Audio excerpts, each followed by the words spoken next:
Good evening and welcome back to our Midweek Mini where we are discussing for the community.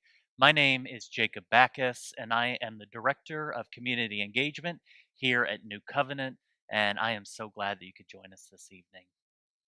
As I mentioned, tonight is the second in a series of three. Last week, we dove into the question, why are we for the community? That journey led us to conclude that compassion, which compels us to action, is inherent in each individual. It is with rejuvenated compassion that we see others with spiritual eyes. With these eyes, we are unable to do anything other than be for the community. This evening, we shift gears. When you have your personal why, a next logical question might be, how? More specifically, how are we for the community? This is a familiar question. Well, at least the part that asks how. We search on the internet, how do I fix my sink? We ask our phone, how do I know when the turkey is done? We ask books, how do I connect with my teenager? We ask our friends, how do you do it with so much going on? Whatever the it may be. And many of you have asked, how can I be for the community? In other words, how can I be involved in what God is already doing in the world? Let's explore that a little bit more in depth. Last week, we talked about Jesus and his disciples, and that's where I want to start this evening. After Jesus invited the disciples to join him to trawl with him, he began to be in relationship with the disciples. One of the first ways Jesus does this is by letting his heart be known. He starts this in Matthew chapter 5, where he says this. Then Jesus began to speak and taught them, saying, "Blessed are the poor in spirit, for theirs is the kingdom of God. Blessed are those who mourn, for they will be comforted. Blessed are the meek, for they will inherit the earth. And blessed are those who hunger and thirst for righteousness, for they will be filled. Blessed are the merciful, for they will be shown mercy. And blessed are the pure in heart, for they will see God. Blessed are the peacemakers, for they will be called the children of God." And Jesus goes on for the rest of chapter 5, 6, and 7, sharing his heart in this way. Throughout the remainder of Jesus' time on earth, we see him continually sharing and doing life with his disciples, among others. As Jesus walks through life with his disciples, the question is, what is he really doing? Is he simply teaching them? Is he simply brandishing a message with bravado? In everything Jesus does, he is letting himself be known. Jesus allows himself to be vulnerable. So when you reconsider the question, how are we for the community? Based on Jesus' example, we see that Jesus makes himself known so that he can know others. Jesus shows us what it means to be intimate and vulnerable with a group of people. It's through this vulnerability that change happens. So let's pivot for a moment. This may resonate with some of those of you who have children, and for those who don't, such as myself, Please indulge me in this thought experiment. When you find that you're pregnant, after you've expressed your initial thoughts of joy, excitement, shock, you immediately begin to do what? Well, some people start to play Mozart to the womb. Some people start setting up a bedroom, others baby proofing the house, others putting away money for college. And the list goes on. When your child is finally born, what do? Well, some people provide skin to skin contact. Others start teaching sounds, others letters and numbers, and the list goes on. What are you doing? What you are doing is learning to know one another. You do this because you know they matter. You look at them and see a human that you would do anything for. You want to know them and you want to be known by them. Our role then is relationship. We are constantly engaged in a back and forth, give and take, reliance on and freedom from one another. Our hope is to exist in a perfect fusion of dependent independence. When this fusion exists, we recognize that others and ourselves are capable of doing things for ourselves, and that we also need one another to be successful. The truth is, that can be a difficult tension to sit in. But that is the place where ego lessens and authentic relationship resides. This type of relationship takes time and it takes trust. And even under what may seem to be the most ideal of situations, these relationships, they're not always what we hope. In Matthew 14, Jesus had just shown the disciples something almost unimaginable. Jesus fed over 5,000 people from a minuscule number of fish and bread. After the conclusion of the meal, the disciples set sail, leaving Jesus to tie up some loose ends. As the disciples' voyage progressed, a storm arose, and the boat began to toss about. It was shortly after the storm came upon the disciples that a figure appeared in the distance. The figure, unknown upon first glance, was soon to be revealed.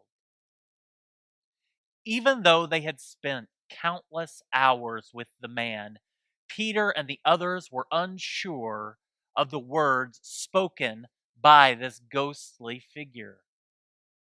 So Peter said, "Lord, if it's you, tell me to come to you on the water."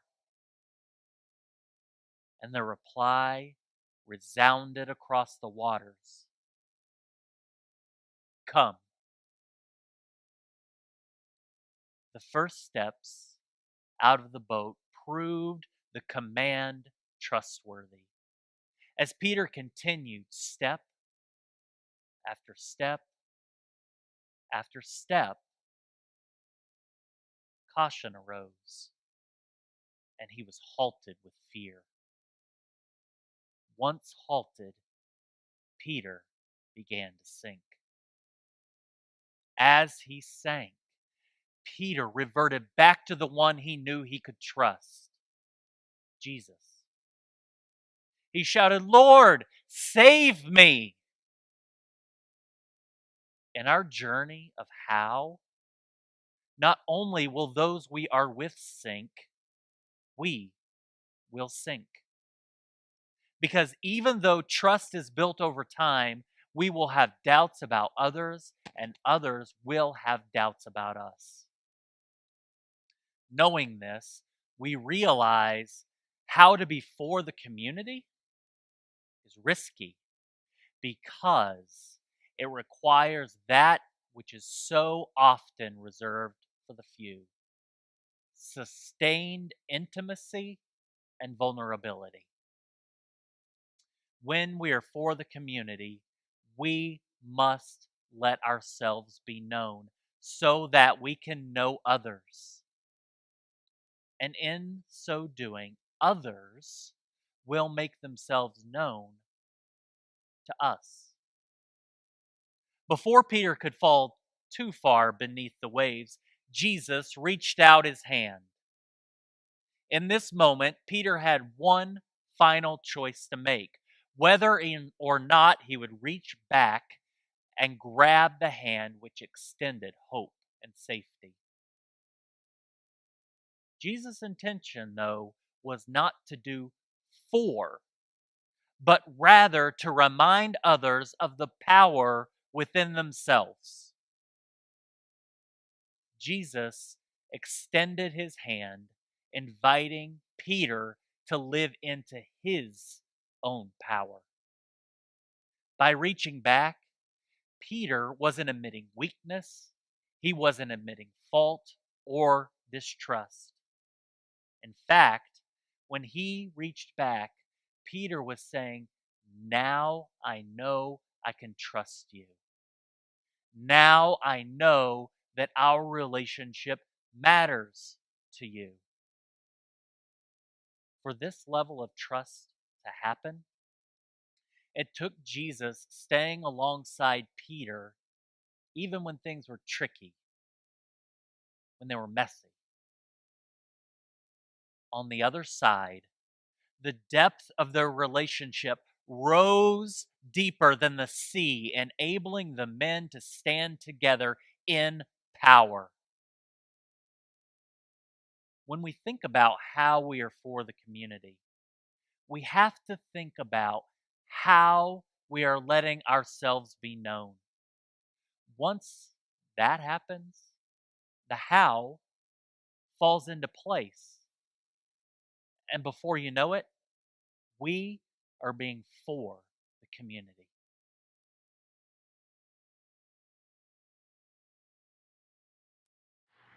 Good evening. It's so good to see everybody again for our second week of being for the community. I'm so glad you are here with us. And I am joined today by Marla Lobo, who is the Associate Pastor of Mission and Discipleship at New Hope United Methodist Church in Oklahoma City. How are you, Marla? I am well. Thank you for having me today, Jacob. I really appreciate that. Well, thanks for coming. And we have been talking a lot about being for the community and what that looks like. And we'll get into that in just a moment. But before we do that, could you just tell us a little bit about yourself, maybe a little bit of your background? Okay, sure. I would love to. I grew up in Ponca City. I'm a fourth generation Okie. My great grandparents were actually land rushers. Oh, wow. And so after school here in Oklahoma, I lived in Dallas for about 10 years, and I worked for Fortune 500 computer companies and traveled all over the U.S. And after 10 years, my mom became ill, and so I came back to Oklahoma to help take care of her. And so I moved then from being in business to teaching computer science, which was what my specialty was computer science. And my undergraduate degree is in adult education. So I started teaching at vocational technical centers, and one of the places that I taught for many years was over at Francis Tuttle here in Oklahoma City. So all of my students at Francis Tuttle were adults. And so through that experience, I really understood the importance of partnerships. Yes. So we had partnerships with for-profit and nonprofit businesses to help understand what skills our students need to have. So we depended on them to help us shape the learning that the students had. And then we depended on them on the backside for internships, for referrals, and if not placements, then at least having referrals for that.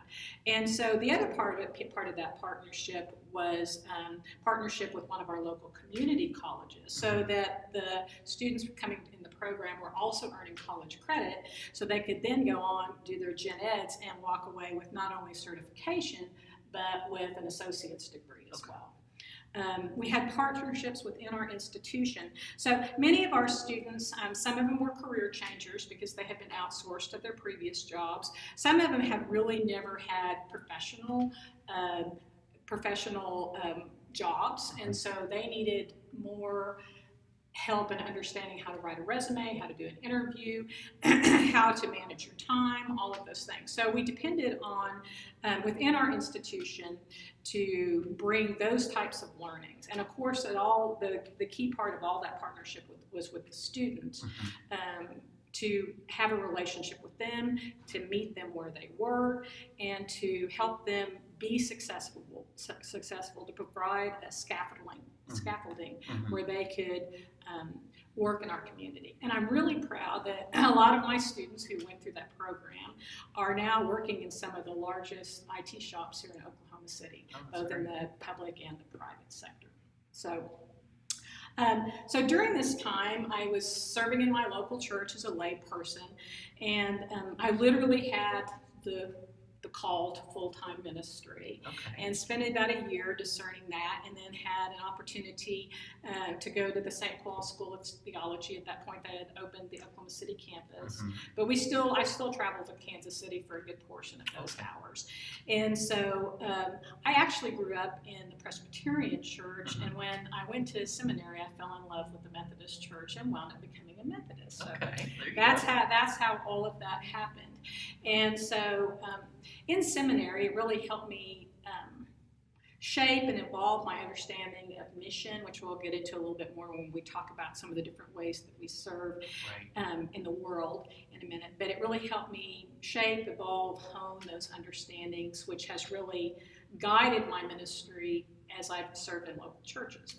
So I've worked in the Methodist Church now as a licensed local pastor for 9 years, and I'm right now I'm serving at New Hope, and I've been there since January, so I'm a newbie, although that's my neighborhood. I used to live in that area. For 5.5 years before that, I was at Wesley Methodist here in Oklahoma City, which is at 25th in Classen, and I served with Jeremy Bassett, who is the recently retired director of the Office of Mission and Volunteers in Mission. So he and I collaborated on working at Wesley together. And then before that, I served for 3 years as the senior pastor of Leland Clegg, which is now part of Mosaic.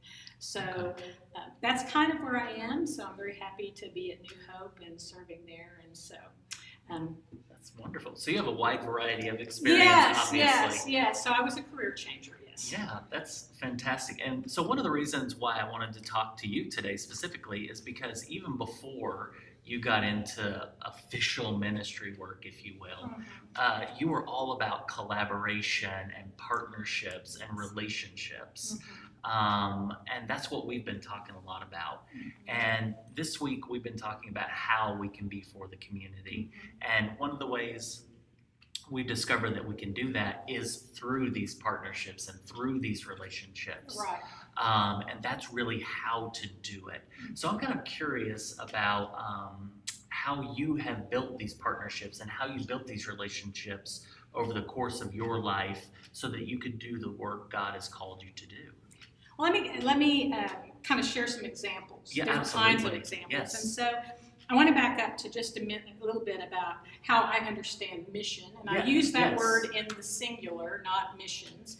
Because what I understand mission to be is that it's every expression, every act of God's boundless love that we do in the name of Christ. In Latin, the term is missio Dei, or God's mission in the world. So there's only one mission, and it's God's mission.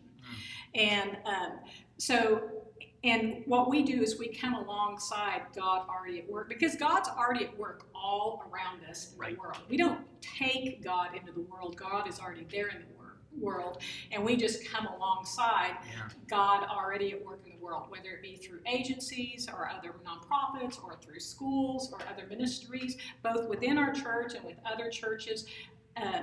That's where it all begins, is by a understanding that we're listening and partnering with God already at work in the world. We're not taking God at work in the world. And so I understand that to really have three components. One is direct engagement, one is education, and one is activism. And so I want to talk a little bit just about how all of those three look in my mind. That'd be kind great. of the experience. So direct engagement is exactly what you think it is, which is the community of faith engaging people directly. Now that may mean giving a gift to a particular thing. It may be serving directly. It may be giving another sort of resource to that. But you're going to that person or that group of people directly with the idea in mind. But I think that a piece that often gets overlooked is, where does that begin? Yes. And that begins with listening to the community. It's not our job to discern what God is already doing. It's our job to listen and discern what God is already doing and then come alongside that work. And so I think for that listening piece, it looks two ways. First of all is to understand well the community around us. The conference office has a tool called Mission Insight that allows you to use data mining to basically draw an area of who your community is and really get deep down into information about that. And it's pulled not just from census data, but from other data as well. So as I told you, I'm serving at New Hope. And what I told you before we started was I lived right around the corner from New Hope for 18 years until about a year ago. And now I drive 20 miles over there because we moved. God's funny. So, so in my mind's eye, I felt like I pretty much already knew this community. I'd lived there so long. I'd watched it grow and I'd watched it change. And so as I diligently did my Mission Insight work, some of the things were consistent with what I understood, but some of the things were not. So the area around New Hope has a slightly lower level of poverty than what I thought it did. Sorry to interrupt you, but can you remind me where New Hope is again? Oh, I'm sorry. New Hope is on Council Road, between Hefner and 122nd. So we're talking West Oklahoma City. Far West Oklahoma City. And so it was a little bit lower than what I expected. The other thing there were some things that were the same as what I had observed anecdotally, and some that were different. I think one of the biggest surprises for me, so now I'm looking at the intersection of what might be needed in that community. And what I discovered, which would never be obvious, is that about a third of the households in our area are led by single parent families, particularly women. And so, surprised, I didn't know that. And so we can't draw just on our own anecdotal observations or what we think our community is. We really need to do the work to find out who our community is. And so, Marla, after you did this research, and I'm still doing it. So, So after that, did you go and do some of this direct engagement that you were talking about a little bit earlier? Did you? Well, see, and so at New Hope, I'm just now beginning that process. So yes, and so the next component of that is listening to leaders in the community. And public schools are the perfect place to start, because they're the ones that really see the broadest stroke of their neighborhoods. And so we've begun, COVID kind of rocked everybody's world, and a lot of the relationships we have kind of tapered down or gone away. And the landscape has changed so much of what's going on in our communities and our schools. And so one of the things, so we are beginning to re-engage with our local elementary schools. For me, I like to start with elementary schools because I feel like they have the most vulnerable population, which is children, because they can't advocate for themselves. They need us to be able to advocate for them, to come alongside them and help them. So we learned that all 3 of our local elementary schools were flooded in the recent blizzard. Basically sprinkler systems broke, and so a lot of their buildings were flooded. And we learned that one of our schools, which is right around the corner, a lot of the teachers and staff lost personal items that were not going to be covered by the insurance claim. And so we were able to make a donation directly to the school so that the items that the teachers personally lost and staff personally lost, that they would be able to at least make a dent in recovering some of those things. And so that was done through your discussions with teachers? Well, which is having my ear to the ground and listening to the community. I happen to, because I used to live there, it was on somebody else's who's had a child in that school. And then I learned from the principal at that school that the other schools had been flooded as well. So it's about having our ear to the ground. Yes. And so the next part of that is we will go back to each one of those schools and listen to the principals, talk about their community, how it's changed, and how we can come alongside that. And I had really hoped that those conversations would be happening now, except the principals are dealing with flooded schools and kids coming back 4 days a week, and so it's not the time to have that conversation with them. But I can tell you about where we've already had that conversation. Yes. So when I was at Wesley, our partner school was Edgemere Elementary, which is in the Oklahoma City School District. And so it comes back to the question of you don't know what people need until you ask. And so we had a marvelous relationship with 2 different principals at Edgemere. And so, our particular church, Wesley had, 100 people in worship. Like every church, there are limits to what we can do. Right. And so, but what the principal said, which I would have never thought to do, was she said, I need encouragement from my teachers. So I need my teachers encouraged and supported, so we would provide meals for every in-service event that they had. Okay. And then we did kind of fun things, like one time we had a root beer float thing and gave them all classroom bags of things, the consumables that teachers use. So we did it like in February when everybody's out of hand sanitizer and Kleenex and all that stuff. Right. So we supported the teachers. The principal said, I need extra help with parent-teacher conference events and open houses and stuff like that. So we would send people to staff their tables and different sorts of things. Yeah. She said, I need someone who can, a partner who can strategically get something to a family that they need. Okay. And so, for example, without ever knowing, she contacted us, says, I have a family, kids have lost their beds from bed bugs, they're sleeping on the floor, can you help? And so we were able to ship beds directly to the home. We never knew what the name of the family or the children were. Right. And so that's the kind of thing that we were able to do with that. The next year, the principal changed, and she had a completely different vision of what she needed from us. And so one of the things she said, I can only offer one special here at the school. Okay. And our special is art. Okay. So there was no music. There was, at that time they didn't have a gymnasium, so PE was very limited. She goes, I would love to offer some sort of musical opportunity for our students, even if it's one day a week. Right. And so we were able to use some grant money to provide music education to the kids one day a week. So that just gives you an example of kind of partnerships and listening. And was that, were the folks who were doing that music education, were those members of your church? Was that They were. One of them was, and one of them was not. Okay. It was 2 young women. Both of them had music degrees from Oklahoma City University. Yes. And so they tag-teamed, and both of them taught lessons, music lessons privately. Oh, okay. So they were music educators in the private sector.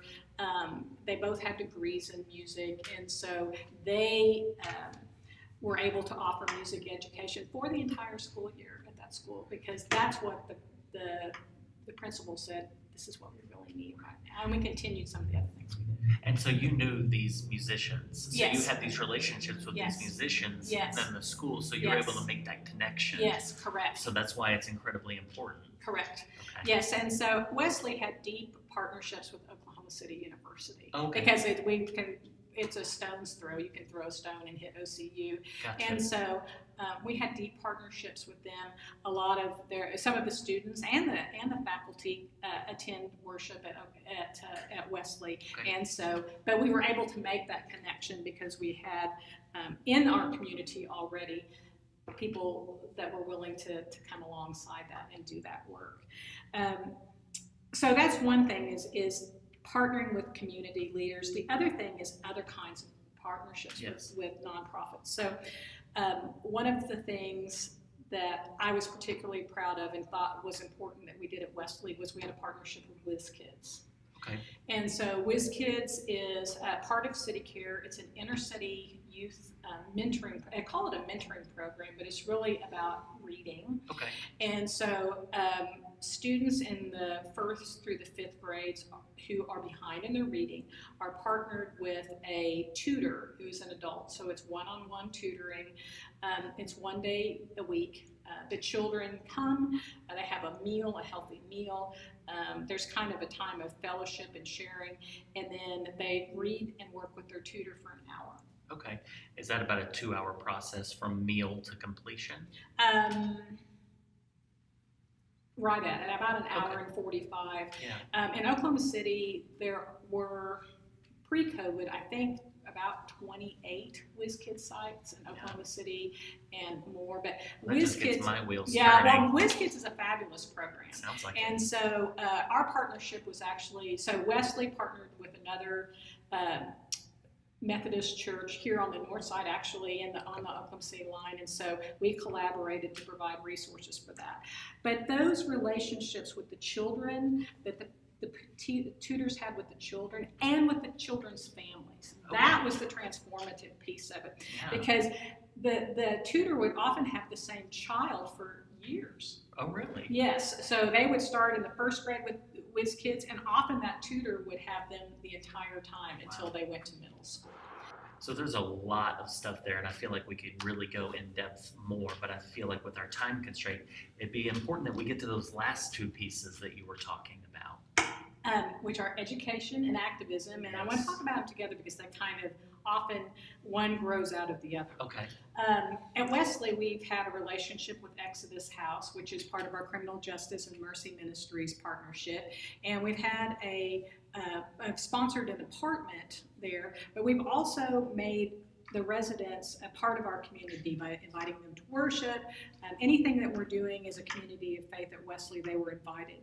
And over the course of the years, a number of the folks there have decided to call Wesley home.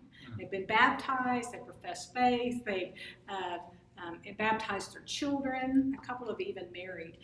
And as they graduate from the Exodus House program, one of our traditions has always been to give them a housewarming party. Yeah. So where they would choose the things that they would like, and we would have a housewarming party. So that's a direct engagement piece, but it led to us an education piece, which is understanding the fines and fees that many of them graduate or leave incarceration with,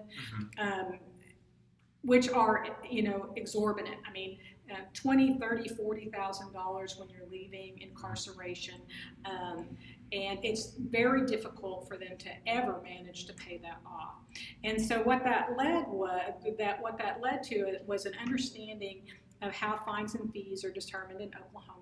And then that led to advocacy by some of our members who chose to write letters to their House and Senate representatives in Oklahoma who have advocated for change in sentencing laws and how fines and fees are handled. So all of that, so because of those relationships, that direct engagement, it led to education about fines and fees and advocacy. Book studies are another way that people grow in understanding. One of the book studies that we did was a book study about racial inequality in America, and that led to the church members participating in a prayer walk for a man here in Oklahoma named Julius Jones, who's currently on death row, and just to get his case looked at a little bit. In fact, the prayer walk was hosted by Wesley. It was open to the community, and then they walked down to the Pardon and Parole Board, and that was actually here fairly recently. Right. So that study of that book, which was How to Be an Anti-Racist, led some of the people to become more active in their pursuit of policies that promoted racial equality, not inequality. Yeah.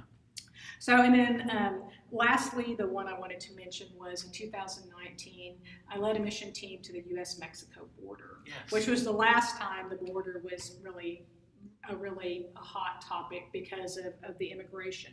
Right. And through our partnership with the El Valle district of the United Methodist Church there, we were there to learn and we were there to serve. We were able to sit in an immigration courtroom where people who had just been caught crossing the border sat before the judge. We were able to meet with a public defender of those people. We were able to sit down with a federal court judge who processed immigration cases. We met with Border Patrol officers, and we even had a chance to serve in a Catholic Charities mission that once people were dropped off by the ICE bus and just were waiting some kind of further transportation, was a respite center for them, and we served in there and got to hear their stories firsthand. That work, along with other things related to immigration, allowed us to partner with Catholic Charities, which is just down the street from Wesley, to help sponsor a Honduran mother and her 2 teenage daughters who came to the United States illegally. But hearing their stories of what they endured in Honduras, I mean, it still will give you chills. Yeah. And so it has so that learning and that led to activism. The people that participate in that team are still active in immigration groups in Oklahoma City. So, personally, I've been part of marches, I've written letters, I've called my congressional representatives both at the state and the federal level, and I've, of course, donated money to organizations. Yeah. Now, I don't believe that churches should be promoting particular candidates or particular parties. Sure. But I do think that the gospel compels us to take action when we see inequality and injustice in the spirit of Jesus's teachings. Mm-hmm.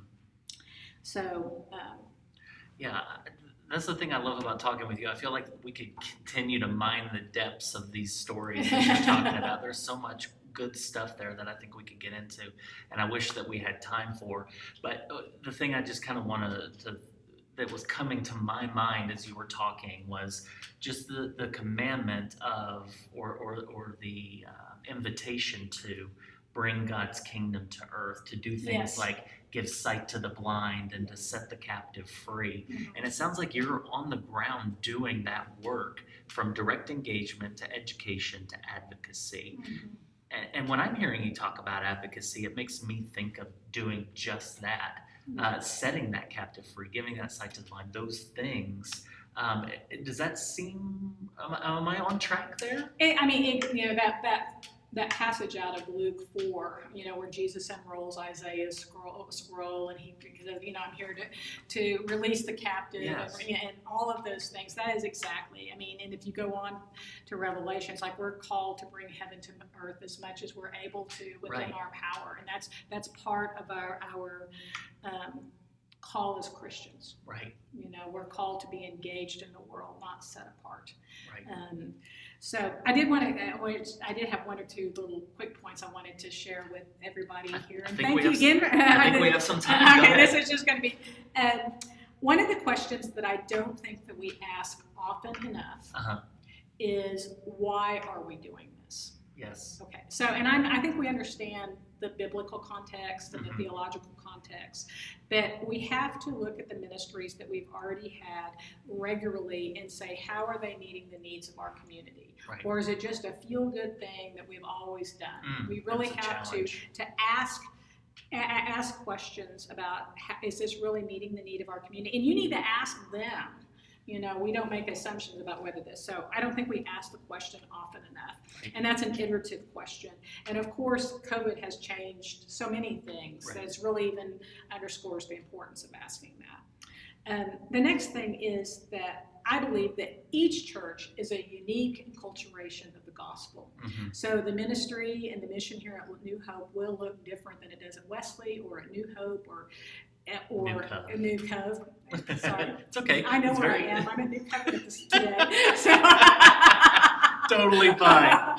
So the ministry and the ministries and the mission here at New Covenant will look different than at New Hope or at Wesley or at any other church. And so it's the discerning process of this community to define how they will be engaged with their neighbor. Right.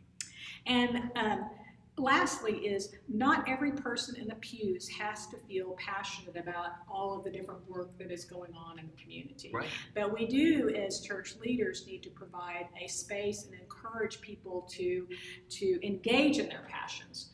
And you know, whether it means working through the church or working with an agency, you know, if somebody feels called to run for the school board or to another elected position.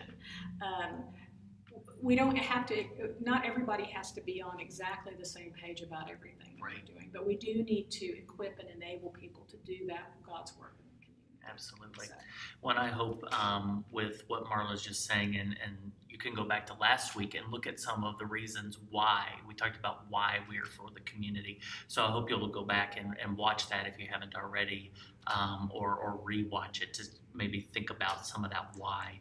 And I think we're calling that here at New Cove being for the community. And it sounds like you have given us a lot of great things to think about and to be involved in, and some really, really important challenges. And I just thank you so much for your time, Marla, and it's been such a pleasure, and hopefully we'll get to talk again soon. Thank you for having me, and blessings to everyone in your community, and look forward to see where God takes you next. Thank you.